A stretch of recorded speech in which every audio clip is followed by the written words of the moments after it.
Support for this program is provided in part by Guido's Fresh Marketplace.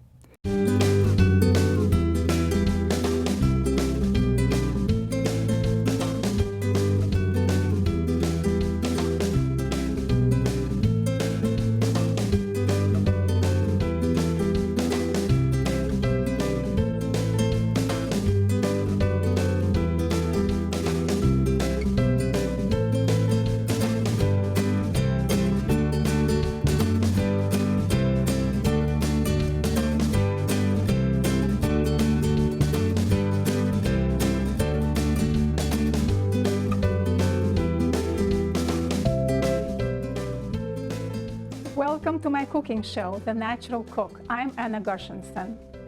Summer is coming to an end. Sadly, but it's true. And before all the fall vegetables roll into the markets, like cabbages and root vegetables and squashes, winter squashes, we're still excited to find a plethora of corn and tomatoes in all kinds of varieties. So today's show is devoted to those two favorites of our region, corn and tomatoes, and I will show you just two very, very simple things to do with them. One will be pane con tomate, which is pan con tomate, which is a Spanish kind of a play on bruschetta, and also a very simple salad with corn, tomatoes, and basil, and a little bit of garlic. So let's start cooking. I preheated my oven to broil and placed the rack about 4 to 5 inches away so that we can broil our bread to make it nice and crusty and a little bit burnt. And you can do it on your grill, of course. So the bread that I chose today is ciabatta. I chose ciabatta because it has this light texture with a lot of holes, and it will really have very nice kind of airy feel to it when you bite into it. So you can definitely just go ahead and slice your bread like you would do with bruschetta, but this is really a very simple way to do it, and I will show you why I choose to do it this way, because you really save with time. You only have to cut once, and then once it's ready, you can just cut into perpendicular slices and you will get nice servings. So after we cut the bread, the first thing that we do is we will sprinkle it with olive oil. So choose good quality olive oil, and of course in these simple recipes it is very important to choose ingredients of utmost quality, because unless your ingredients are very good and delicious and premium quality, your dish is not really going to shine, and you are not going to taste all this wonderful goodness. And it would seem like the efforts that you put into preparing this meal would be wasted, wouldn't they? So please make sure that you buy the best ingredients that you can afford. And of course, at farmers markets, we have these wonderful tomatoes that are in all kinds of varieties, and we'll use them today. So I will flatten it a little bit and stick it into the oven. All right.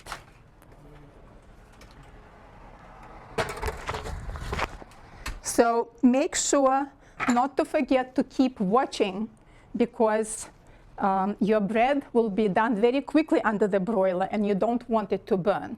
And of course, you have to smell as well. Your sense of smell is very important in the kitchen. Okay, now that our bread is cooking, we are going to have a bowl with a grater, and we'll take a tomato, and it should be like a good meaty tomato that you want to use for this particular dish. Not too much juice. And all you do is just take it and you grate it.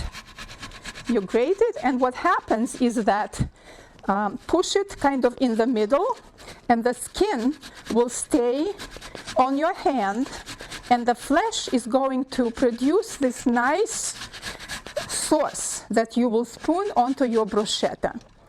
So see how easy it is? Okay, and now we will do the same thing with the second part, and as you can see, I cut it along the equator. So tomatoes are wonderful, healthy fruit. It's actually a berry, technically, botanically speaking, but we treat it as a vegetable because it is used in savory dishes, and it's full of lycopene. Lycopene is this wonderful nutrient that helps us nourish our bodies.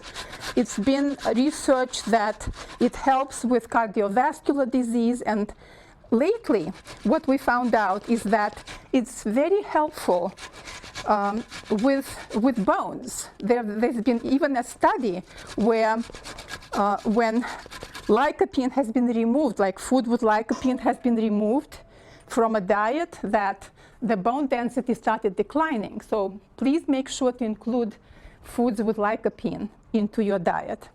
Okay, so now I start smelling. It's time for me to check what's happening there. Okay, well, it's a good thing I did, because it looks like it is ready for us to proceed. Otherwise, we would get a really burnt smell here. Okay, clear my oven. All right, so let's take our bread, and we need garlic here. Garlic is also very, very healthy food and also delicious. Any time you use garlic in your cooking, you are assured it will taste good. So here, it's very easy. You could add garlic to tomato, but it's very easy to just brush it onto bruschetta, and having it crusty, this garlic will kind of melt into the crust and lend its delicious flavor to our pan con tomate. It's really very, very simple. I can smell it already. It's really nice and pungent.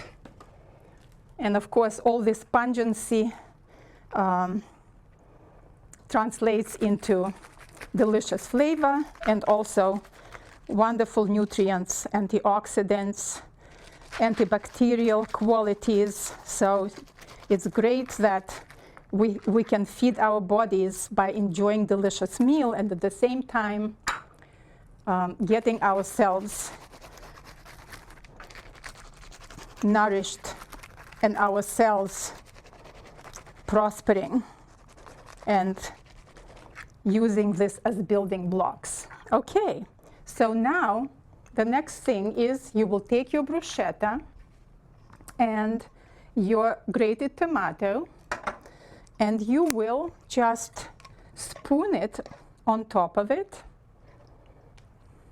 just like that.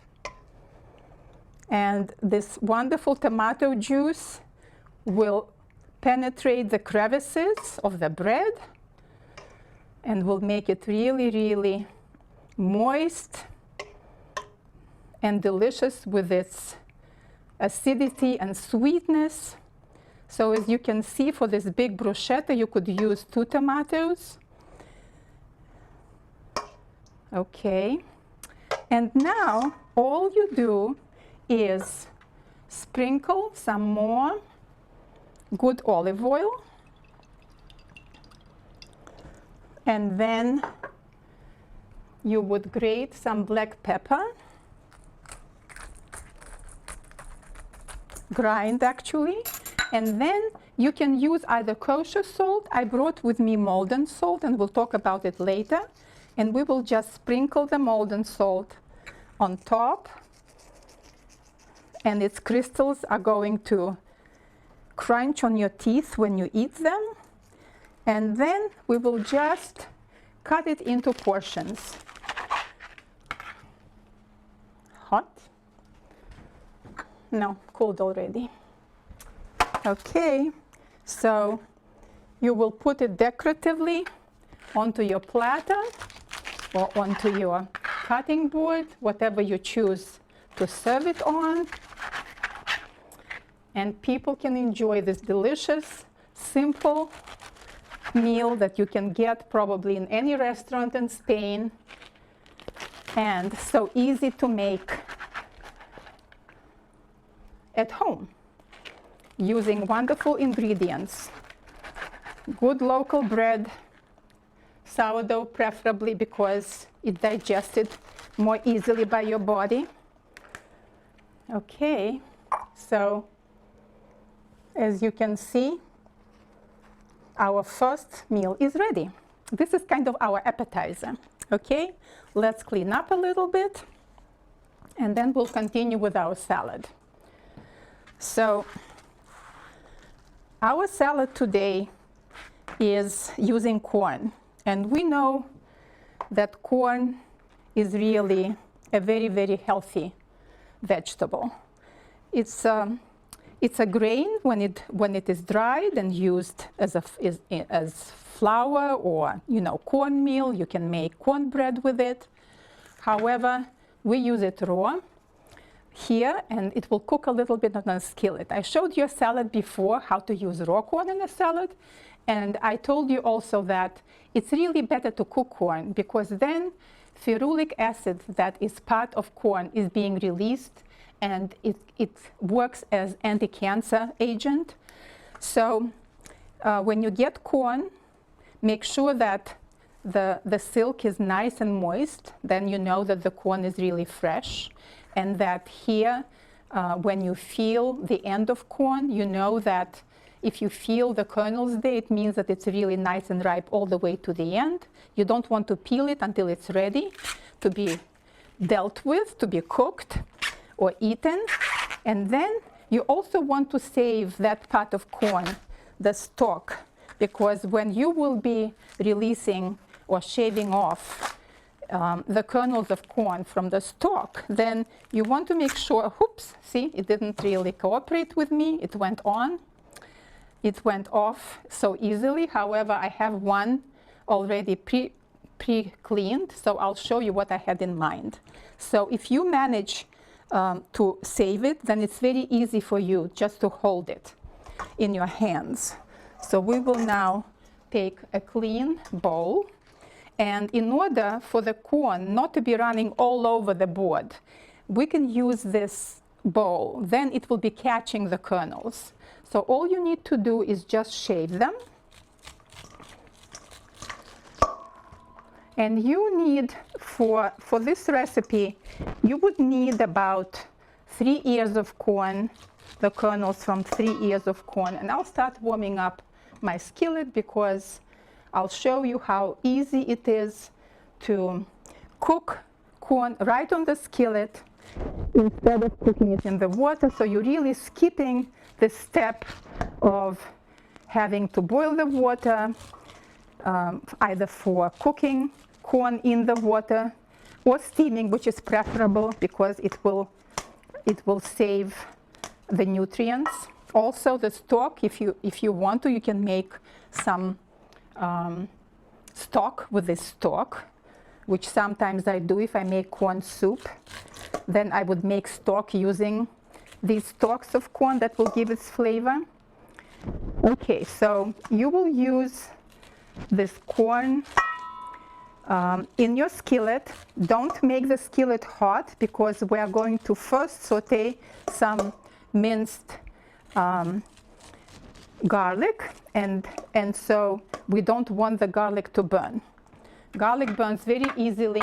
It changes color quickly, it burns, and then you will have this bitter flavor that you want to avoid.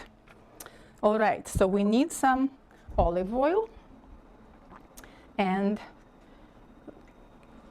then we will take some chopped garlic.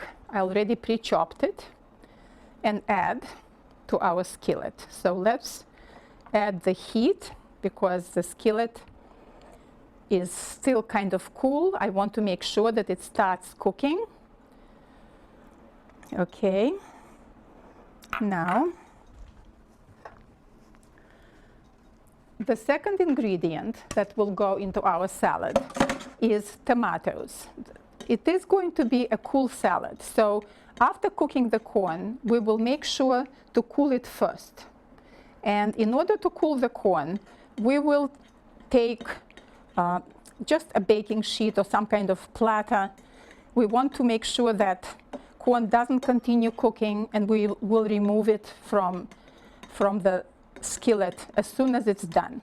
So while our corn is waiting for us and the garlic, which is beginning to smell, is starting to cook, we will go to our little tomatoes. I brought them specially for the salad because it is so beautiful to have small kernels and small tomatoes, and they are different colors. You can see they are locally grown tomatoes. However, because pesticides are used in most of our foods unless they're organic, and because cherry tomatoes are so small in size, it's really advised not to use cherry tomatoes grown non-organically. So what I will do here, let's make sure that our cutting board is very clean. Okay, let's add a little bit of heat. Okay, all right, and we'll cut tomatoes just in half.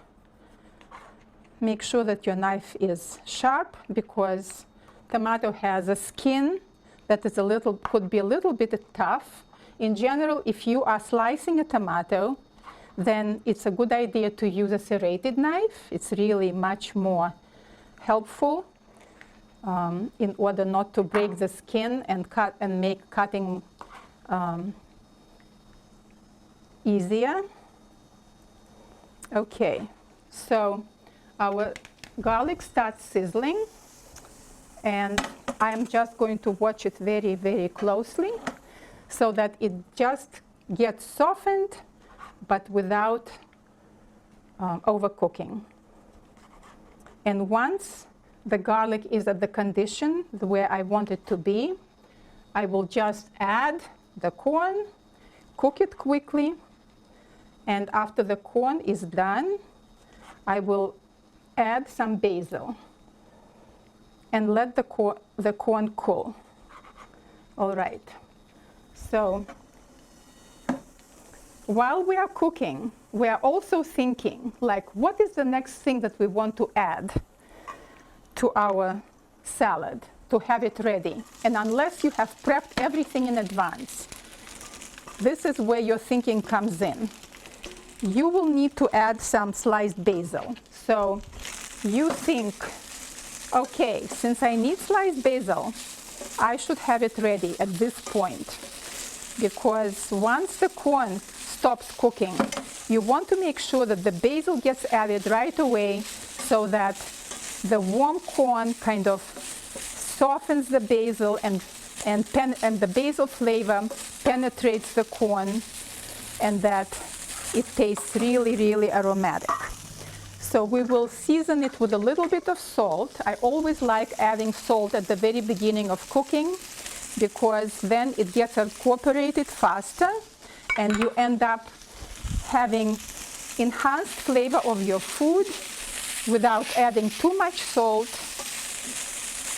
And then you watch, because this corn is really very fresh. It was picked today and it doesn't have too much starch, so you don't want to cook it too much.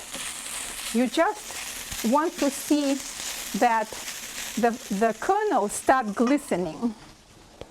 So when the kernels start glistening, then you know, and they start getting like a little bit deeper in color. At this point, you know that your corn is getting softer, because you still want to retain a little crunch on your corn. Let's taste. Okay. It's nice and warm and crunchy. Let's cook it a little bit longer. In the meantime, we'll chiffonade our basil. We'll put leaves on top of each other. Then we can roll them. and slice them. So half of the basil will go into the salad now, into the corn, and the rest of it will go when we already add tomatoes, after it's cool. Okay, so let's try again. I'll have another baking sheet ready for you here so that it can cool fast. And I also love using baking sheets to combine ingredients together for salads so that they don't get mushed and overhandled. So at this point, I will throw in my basil.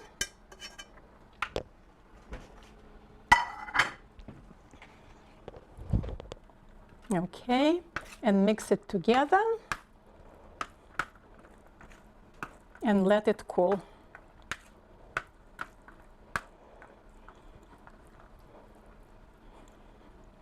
While it's cooling, we'll finish cutting out tomatoes. Tomatoes came to us from Mexico. Actually, they were introduced in Mexico. They were grown in Mexico a long, long time ago, many centuries before they came here. They only came here in the 17th century.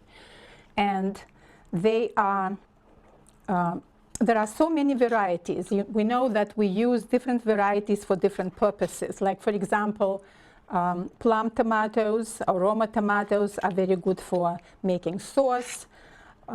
You also want to use like meaty tomatoes on the smaller side. Romas, small romas would be nice if you want to make sun-dried tomatoes at home, which is oven-dried tomato. It's not going to be drying in the sun, but in your oven at very low temperature and maybe even overnight.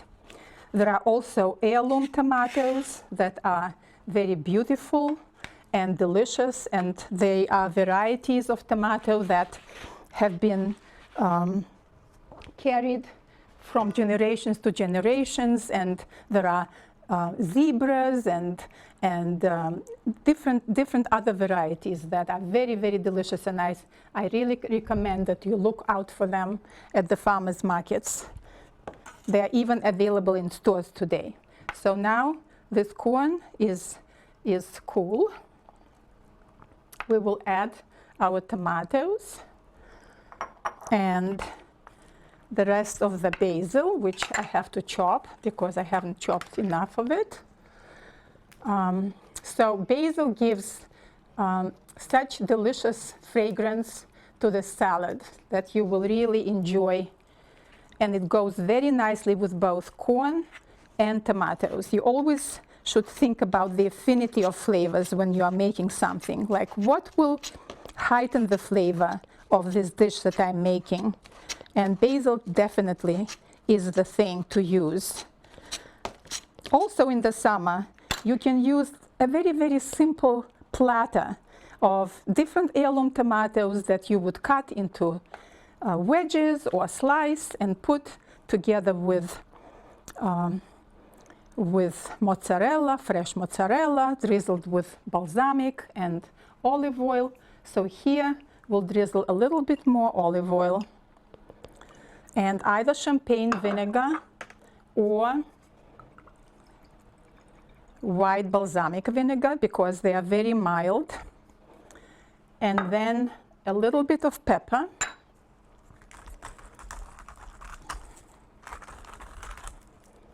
And now we'll mix and taste. See how colorful and delicious it looks already?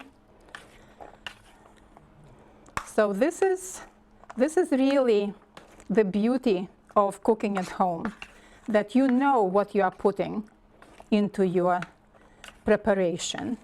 You choose it, you buy it, you know how to take care of yourself, and you put the best quality of food into your body. So let's taste it.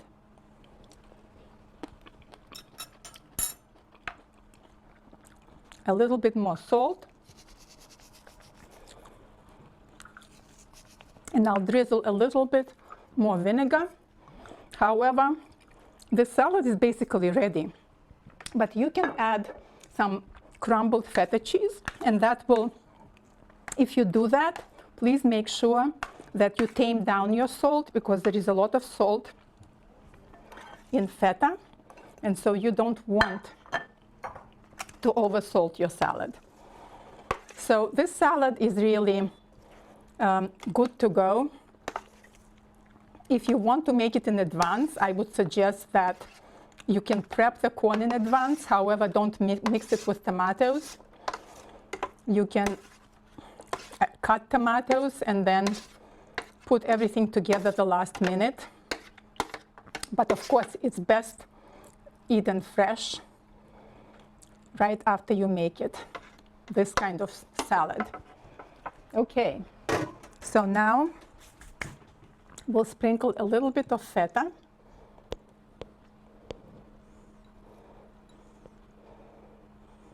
And then we can decorate with some basil. And your food looks appetizing, delicious, and is extremely nutritious. Okay.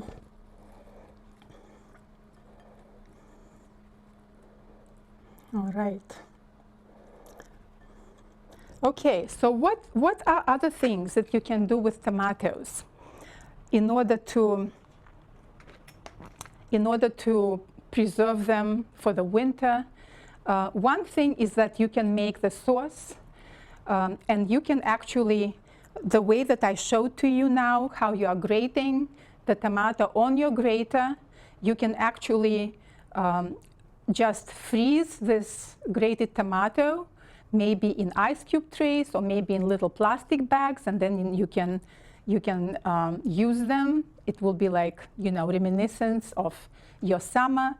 Also, if you are making a pasta dish, you can cook your pasta, and in the meantime, to make a fresh tomato sauce, you will either grate tomatoes, or you can just chop them and season them with some salt and pepper, and to allow the juices to start kind of like forming, and that will make a very, very fine no cook tomato sauce for your pasta. So you don't forget to season it with salt, pepper, and also, like I said, and also drizzle good amount of olive oil, because that together with a little bit of pasta water will make it really delicious pasta sauce using fresh tomatoes from the market. I started talking to you about how to make oven-dried tomatoes, and that is also another way to preserve them. You can just cut them in half, and then you can season them a little bit, put them out on a baking sheet in one layer, drizzle with some olive oil, and put in 200-degree oven overnight. And then in the morning, you will have tomatoes that will be gotten rid of its extra moisture, and they will be still on a soft side. So you will, again, you can pack them in your little freezer bags and put them in the freezer, and then you can throw them into salads, or you can make bruschetta with them, or throw them into goat cheese. There are many, many different uses that you can make out of delicious harvest of tomatoes. I hope that you will make these easy things at home. Go to your farmers markets and make sure that you get a lot of these wonderful, delicious tomatoes. And check the recipes on my Facebook page, as well as the episodes as I post them. And please come back. You can always learn something new, easy, and delicious to make at home.